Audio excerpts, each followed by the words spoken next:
ассалому алайкум бинандагони гиромӣ, нашри навбатии барномаи иттилоотии ахборо аз телевизиони Тоҷикистон манзури шумо менамоем. Дар студия бо шумо Марҷуна Шарипова.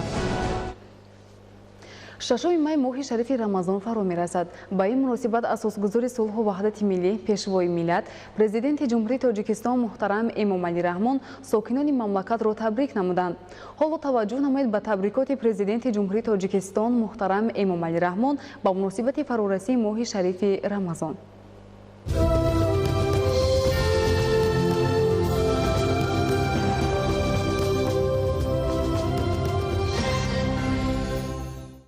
ҳамватанони азиз, фардо барои мусулмонони ҷаҳон моҳи шарифи Рамазон фаро мерасад. Ба ин муносибат мардуми шарифи Тоҷикистонро самимона табрик мегӯям. Рамазон дар ҳаёти мусулмонон айёми озмоиши ирода, сабру таҳаммул ва ба камол расонидани дигар хислатҳои неки инсонӣ ба ҳисоб меравад.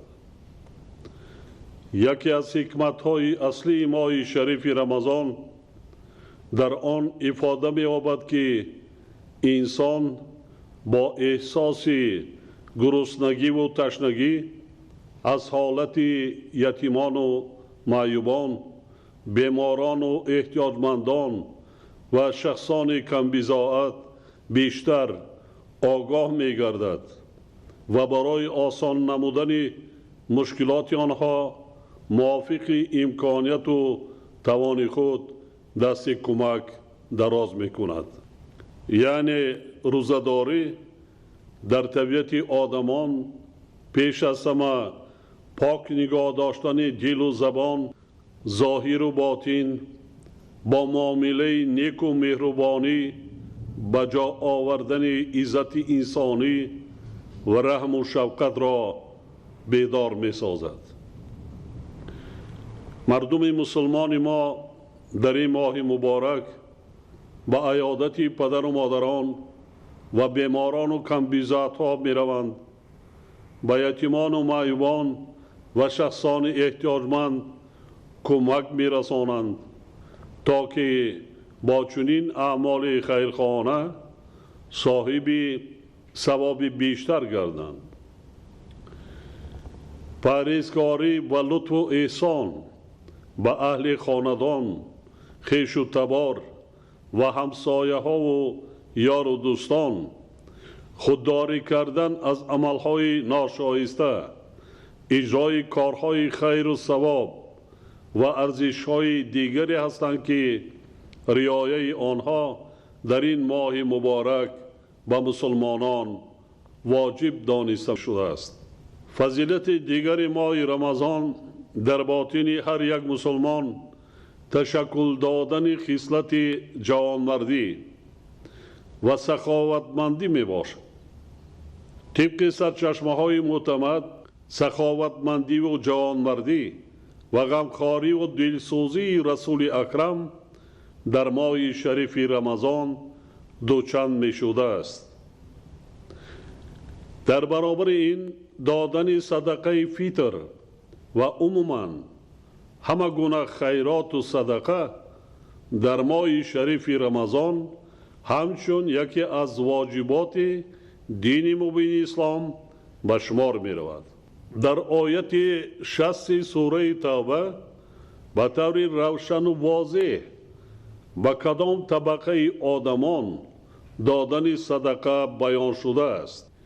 صدقه فطر و خیرات پیش از همه به نزدیکان، خویش و تبار کم بیزاعت و محتاج، طبقه های نیازمند جامعه یعنی یتیمان و معیوبان، شخصان بیسرابان و عائله های کم بیزاعت از حساب زحمت حلال و با دست و قلب پاک داده می شود. در این روند باید دانست که همه گونه رفتار خصوصیتی ظاهر پرستی، خودنمایی و اسراف کاری داشته هیچ معنی ندارد. همچنین هر یک فرد مؤمن باید در خاطر داشته باشد که در ماه شریف رمضان عملهای نیک و پسندیده از جمله خیرات و صدقه نه به خاطر ظاهر پرستی، نمایشکاری، اسرافکاری و خود را از دیگران بالا و بهتر نشان دادن، بلکه برای به دست آوردن خوشنودی خداوند انجام داده می شوند. طبق آیات های قرآنی بهترین بندگان در نزد خدا پرهیزگاهترین آنهایند. مردم شریف ما خوب می دانند که به روح و ارواح مردگان تنها ثواب دعا و قرائت کلام روانی می رسد. یعنی خودداری کردن از ظاهر پرستی و اسرافکاری و آراستن دسترخوان سرخرج از اعمال واجب دین مبین اسلام شماریده می شود. در این بابت در سوره اسراء کلام آسمانی آمده است: و هیچگاه اسراف مکن، به درستی که اسرافکاران برادران شیطان هایند و شیطان نسبت به پروردگار خود ناسپاس است. ولی تا هنوز حالتهای بر مشاهده می رسند که این فرموده های خداوند و همچنین مقررات قانون جمهوری تاجیکستان درباره تنظیم عنعنه و جشن و مراسم در جامعه ما از جانب بعضی اشخاص اجرا نمی گردند و چنین شخصان با آراستن دسترخوان پردبدبه و نمایشکارانه معیارهای ذکر شده را دغلانه پایمال می کنند.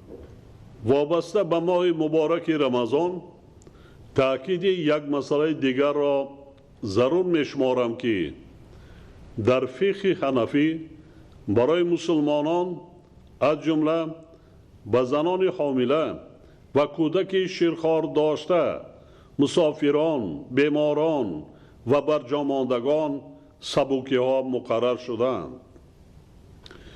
در آیت 195 سوره بقره آمده است که خویشتن را با دستهای خود به ورطه هلاکت نافکنید. همچنین خاطر نشان می سازم که ماه رمضان امسال نیز به فصل گرما برابر می آید.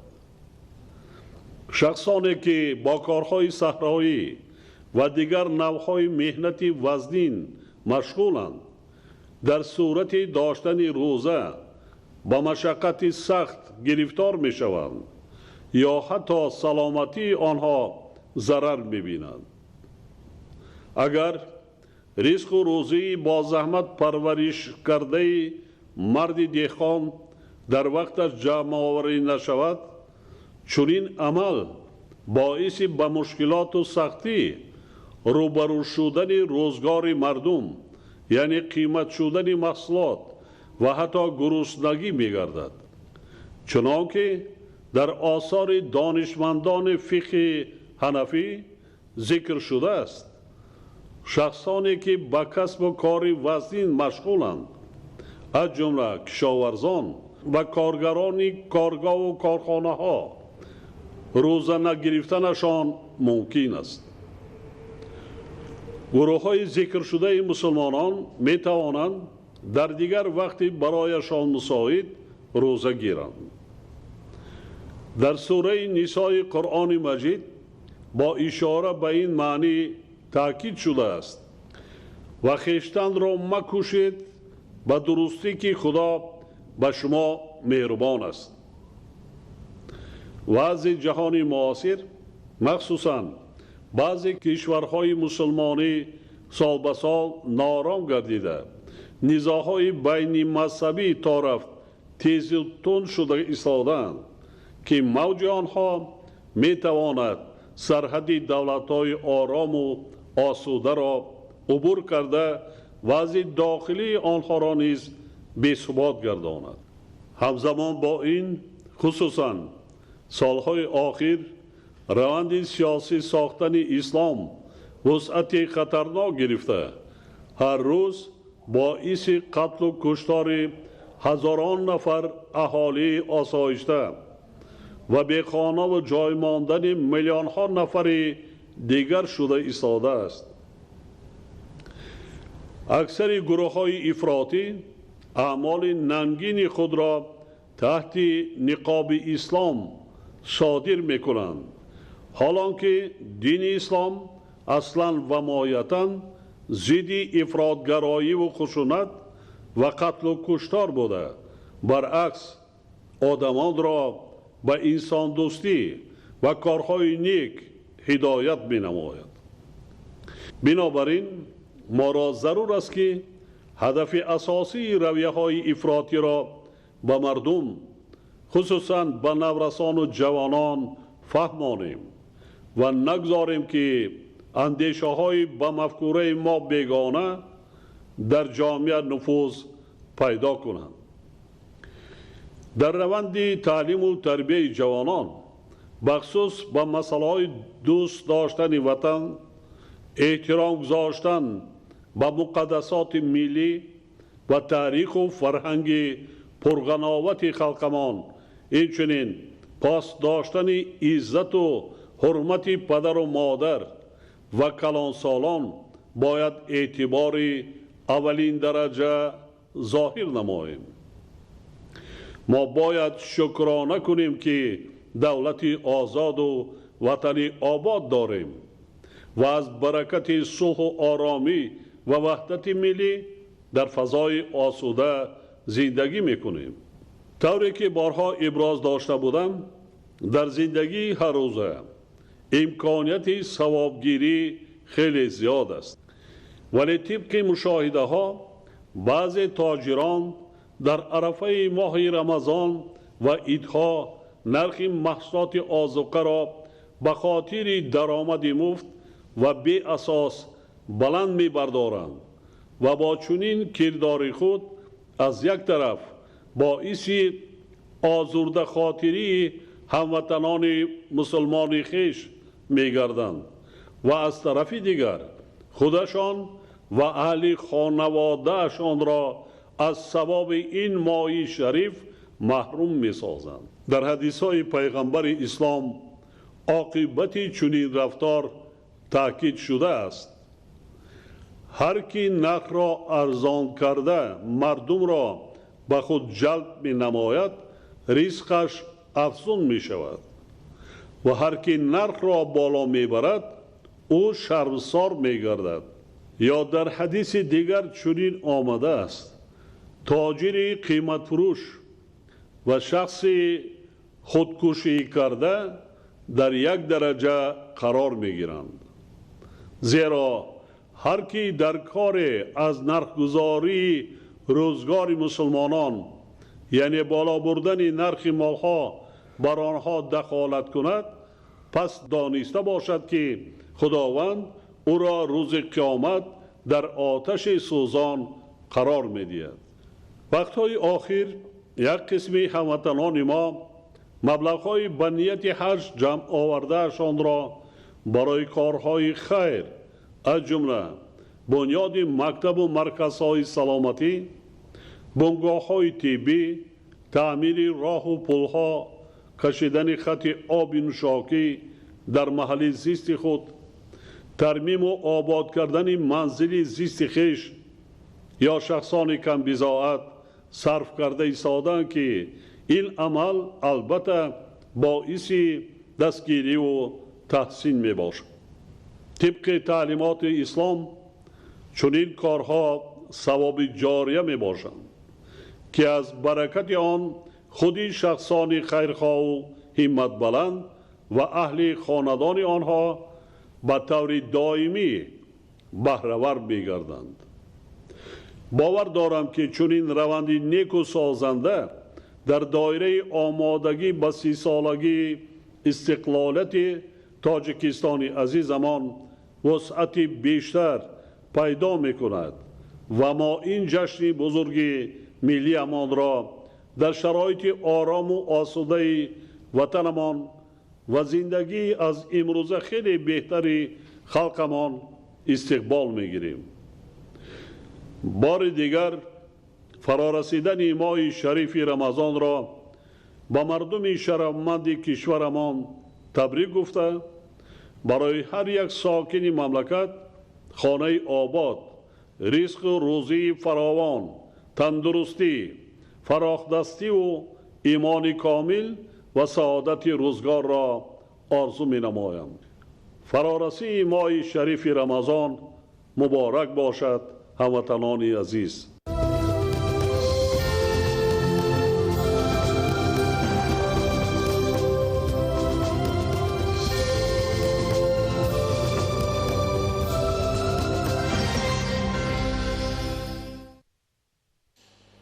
ادامه اخبار. نظر احمدов ساکن دهه چشماسور ناحیه باباجان غفورов مبلغی برای سفر حج پسنداز کرده اش را به کار خیر صرف نمود، زیرا انجام دادن عملهای انسان دوستانه مرتبه و منزلت حج را دارند. گزارش محمود احمدزاده و دلشاد یوسفی از ناحیه باباجان غفورov. در ناحیه باباجان غفورov چنین کار شایسته را ساکن جماعت دیهاتی چشمسار ناحیه باباجان غفورov نظر احمدov با بنیاد و به استفاده دهی یک نقطه سلامتی که برای اهالی دهه کوهسار خیلی ضرور است اجرا نمود. این ساکن دهه که زیارت خانه خدا را داشت اما ضرورت اهالی دهه دوردست به نقطه طبی را به نظر گرفته در یک جایگاه ساکنان دهه بنگاه طبی را ساخته به استفاده داد. از جانب مقامات اجرایی حاکمیت دولتی ناحیه برای معاینه تشخیص به نقطه نوی طبی دستگاه و تجهیزات نو دسترس گردید. این اقدام ساکن دهه نظر احمدov که مبلغ برای ادای حج جمع کرده اش را برای حل مشکلات خویشاوندان و نزدیکان و اهل دهه نمود، ساکنان عمل نیک و شایسته ارزیابی میکنند. در دهه رومان جماعت دیهات به نام حیدر عثمانوف ناحیه باباجان غفورov ساکن دهه میرزا ارگش نعمتوی 75 ساله کار نیک و عبرت بخش را پیش گرفته اقدام نموده است برای عائله عبدالله جان خالقov که معیوب میباشد خانه نوی استقامتی ساخته دهد. عبدالله جان خالقov با عائله‌اش مبارک فیض‌الله و دو فرزند نابالغشان در منزل استقامتیشان که سالهای پیش ساخته شده و امروز حالت نه آنقدر خوب دارد زندگی می‌نمایند و نیاز به چنین کمک و دستگیری داشتند. منزل نو در شفت بنای استقامتی این عائله ساخته می شود و امروزها ساختمانچیان با استفاده از محصولات ساختمانی که از حساب این شخص سخاوت پیشه میرزا ارگش نعمتوف دسترس کرده شده است مشغول ساختمان منزل بوده، الحال تهکرسی بنا بنیاد شده است. همین خانه را من اینجا دروازه خانه و میشد گاراژ همش که به انجام رسانیده به چیزهای لوازمات زندگی جهازانیده همینه درست کرده براده بالا برارم. ضمن صحبت با میرزا ارگش نعمتوف ما را نه تنها کار نیکش به وجه آورد، انسانگری و خاکساریش مناسبت به اهل محله شایسته تحسین است. امروز برابر یارمندی در بنیاد منزل به این عائله احتیاجمند فرزندان این عائله را همچون فرزند خود مهربانی و دلبرداری کرده پیش خود مقصد گذاشته است که در تحصیل نورسان عائله‌دار کردن آنها نیز سهم خود را گذاشته ثواب عمل نیک را به دست آورد. در دهه رومان ناحیه باباجان غفورov در خطار میرزا ارگش نعمتوف باز هستند شخصانی که سهم خویش را در بهبودی روزگار مردم و آبادی دیار میگذارند. محمود احمدزاده، دلشاد یوسفی، ناحیه باباجان غفورov برای برنامه اخبار. با مقصد سهم گذاشتن در تازگی محل و آباد نمودن گوشه از وطن محبوب ساکنان شهر حصار تدبیرهای آبادانی و سازندگی را وسعت می‌دهند. حس بلند وطن‌دوستی و احترام به مردم محل عائله سعیدوف را در جماعت دهات خانقاه شهر حصار بی‌طرف نگذاشت و آنها با استفاده از مبلغی که برای سفر حج پیش بینی نموده بودند راه دهه ارجنک را نوسازی کرده ایستادند. گزارش منوچهر سلیمان. در شهر حصار نیز در دایره نقشه‌چورابینی‌ها بنیاد چندین انشاءات گوناگون تعیینات به نقشه گرفته شده است. عین زمان کارهای ساختمانی و تعمیر و نوسازی در انشاءات مذکور ادامه داشته با مورد استفاده قرار گرفتن آنها در بخش‌های اقتصادی و اجتماعی و فرهنگی و ورزشی پیشروی‌های نظررس به وقوع خواهد پیوست. همچنین در برابر مبلغ و برنامه‌های دولتی اینچنین اشخاص سخاوتپیشه نیز با انجام دادن عمل‌های خیر و ثواب در آبادی محل سهم می‌گذارند. حس بلندی وطن‌دوستی و احترام به مردم محل عائله سعیدوف‌ها را در جماعت دهات خانقاه شهر حصار بی‌طرف نگذاشت و آنها با استفاده از مبلغی که برای سفر حج پیش بینی نموده بودند راه دهه ارجنک را نوسازی کرده ایستادند. در همین تلویزیون تماشا میکنم همین بسیاری آدما شخصا بعضی آدمایی هست که پول همون مبلغی که در حج صرف میکنن من همین راه رو میکنن کاپروک میکنن یک جای نوآباد آباد میکنن یا مکتب یاردم میتیان من یتیم خانه ها یاردم میتیان قطعی اهل عائله بچه ها مصلحت کردیم که همین مبلغی که ما برای سفر حج جمع کردیم همین راه ما کنیم حج میشه همین راه همین کپری سرگرده ها همین ارجده که بالای من مرحله به مرحله باید همین تعمیر کنم. با نظر داشتی آن که بنیاد راه در دهات باعث آسان گردیدن رفته‌های ساکنان و خرج کمی سوزشواری برای واسطه‌های نقلیات میباشد، این اقدام عائله سخاوت‌پیشه و وطندوست سری وقت و مهم میباشد. با گفته ساکنان راه‌های این دهه که سالیان زیاد تعمیر نشده باقی ماندند، خیلی هم فرسوده و ناهموار شده بودند که برای رانندگان و مسافران و خود اهالی مشکلی زیاد را پیش می آورد. اقدام مذکور را اهالی باعث دستگیری دانسته و به طور دستجمعانه در تعمیر این راه سهم می‌گذارند. راه‌ها در اول سنگفر شده، سپس با استفاده از سمنت هموار کرده شدند. اقدام این شخصی سخاوت‌پیشه نیز در این زمینه نقش مؤثر دارد. منوچهر سلیمان، بابا علی تقوزاده، اخبار. با استقبال 30 سالگی استقلالیت دولتی جمهوری تاجیکستان، کارهای سازندگی و بنیادکاری در شهر دوشنبه ادامه دارد. بنیاد انشاءات تعیناتی گوناگون از جمله بناهای بلندآشیانه استقامتی، مؤسسه‌های نوی تعلیمی و مرکزهای خدمترسانی به سیمای پایتخت حسن دیگر ضمن نموده است. عبدالحمید نظیر از روند سازندگی‌ها در شهر دوشنبه گزارش آمده نموده است. پایتخت هر مملکت معرفگر دولت و ملت محسوب می‌یابد. از این رو رهبریت عالی دولت و حکومت مملکت و رهبریت شهر دوشنبه جهتی باز هم آباد و زیبا و گلگلشکوفان گردیدن آن تدبیرهای مهم و سری وقتی را عملی نموده به نتیجه‌های بلند نائل می‌گردند. امروز هر یک نفر احساس می‌نماید که شهر دوشنبه به کلی دیگرگون گردیده، خیابان‌های شهر را گل‌های رنگارنگ و نهال درختان آرایشی زیبا و زینت بخشیده است. باغ‌های فرهنگی فراغتی و هر یک کوچه و خیابان‌های شهر دوشنبه سرسبز و خرم و دیدنی و زیبا گشته، ساکنان و مهمانان از این آبادکاری و سازندگی‌ها شکرانه می‌نمایند. باغ غلبه شهر دوشنبه نیز در این دوره آباد و زیبا گردیده به یک مکان اصلی استراحت و فراغت ساکنان تبدیل یافته است. جهت جلب استراحت کنندگان به حیات سالم، تجهیزات‌های ورزشی وصل و نصب گردیده است که امروز ساکنان و مهمانان پایتخت از آن به طور وسیع استفاده می‌نمایند. با مقصد باز هم تازه و آزاده گردیدن هر یک گوشه آن، مسئولین ساحه‌های گوناگون با تشکیل حشرهای دستجمعانه کارهای تازگی و سبزگردانی را وسعت می‌بخشند. هر یک نفر اقدام نیک و سازنده رهبریت شهر دوشنبه را جانبداری نموده با سهمگذاری در آبادانی، سبزگاری، گوشه را آباد و زیبا و گلگل شکوفان می‌نمایند. خدمات پیشگیری و قیمتگیری بین نوبلغان جوانان وزارت کارهای داخلی، گروه جوانان پیشاهنگ وزارت کارهای داخلی هر روز استراحتی هم خیلی اقدام گرفته ایم که برآمده بخشیده به 30 سالگی استقلال دولت جمهوری تاجیکستان همین کارهای آبادانی را ادامه دهیم. همه این آبادکاری و سازندگی‌ها از توجه به واسطه رهبریت شهر دوشنبه و وسعت یافتن بنیادکاری‌ها در شهر دوشنبه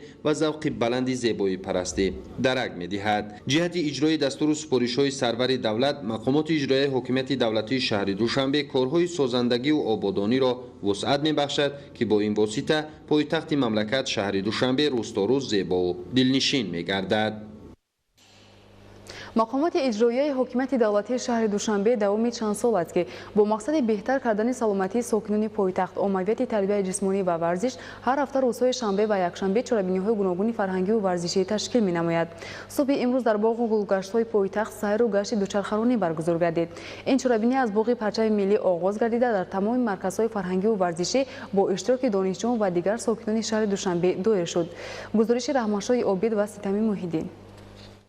оғози ҳазорсолаи нав тақозои онро дорад ки инсоният ба воситаи варзиш аз пайи тансиҳатии хеш бошад. танҳо фарди солим чун намояндаи ҷомеаи солим қобилияти пешравии мунтазами аҳли олам хоҳад буд. чӣ тавре ки таърих гувоҳӣ медиҳад ниёгони мо бори комил доштанд ки ақли солим дар тани солим аст. тоҷикон аз даврони бостонӣ бозиҳои варзиши худро дошта ва онҳоро ҳамчун воситаи тарбияи ҷисмонӣ ва рӯҳӣ истифода мебурданд. бо ташаббуси махубот ҷирои ҳокимияти давлатии шаҳри душанбе тӯли чанд сол аст ки бо мақсади беҳтар кардани саломатии сокинони пойтахт ҳар ҳафта рӯзи якшанбе чорабинои мухталиф варзишӣ ташкил карда мешаванд. субҳи имрӯз дар боғу гулгаштҳои пойтахт сайру гашти дучархаронӣ баргузор гардид. ин чорабинӣ дар боғи парчами миллӣ, боғи рӯдакӣ, боғи айнӣ ва дигар марказҳои истироҳатӣ бо иштироки донишҷӯёни коллеҷ, донишкадаи тарбияи ҷисмонӣ, сокинони шаҳри душанбе хело ҳам ҷолибу диданӣ баргузор гардид. дар чорабинӣ ҷавонон ин рӯзи худро бо чархаронӣ оғоз карда дар ташвиқу тарғиби тарзи ҳаёти солим саҳми арзанда гузоштанд. фаъолияти хуби ҷисмонӣ ин беҳтарин воситаи солимгардонии бадани инсон мебошад. камҳаракатӣ мисли нарасидани витаминҳо, минералҳо ва ғайраҳо барои инсон хеле ҳам хатарнок аст. ҳаракат организми инсонро кӯмак мекунад ки солиму бардам бошад. бинандагони гиромӣ, нашри навбатии барномаи иттилоотии ахбор хотима меёбад. хайр, саломат бошед.